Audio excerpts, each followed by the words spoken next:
কালী পুজো মানেই বুলবুলচণ্ডী।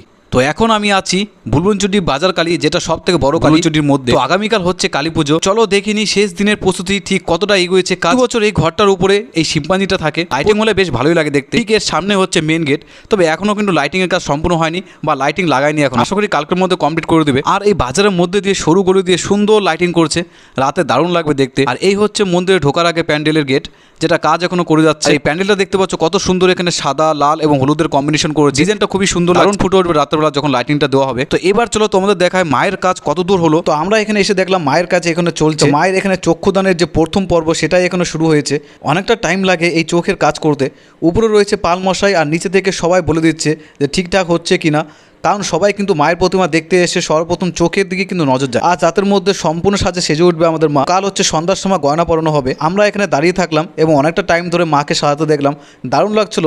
তবে চলো তোমাদের এবার আমি দেখাই যে এখানে যে মেলা হয়ে থাকে 15 দিন ব্যাপী, ঠিক কতটা কি মেলা বসেছে এবং মেলার প্রস্তুতি পর্বটা ঠিক কত দূর হয়েছে। এক পাশ দিয়ে ঢুকে অন্য পাশ দিয়ে সোজা কিছু দূর চলে আসলেই বিশাল বড় মাঠে বসে থাকে মেলা। সব দোকান বসে গেছে অলরেডি, নাগরদোলা, ব্রেক ডান্স, আরও অনেক কিছু আছে মেলার মধ্যে। তোমরা মেলাতে আসলেই বুঝতে পারবে। তো কাল থেকে শুরু হচ্ছে পুজোর মেলা।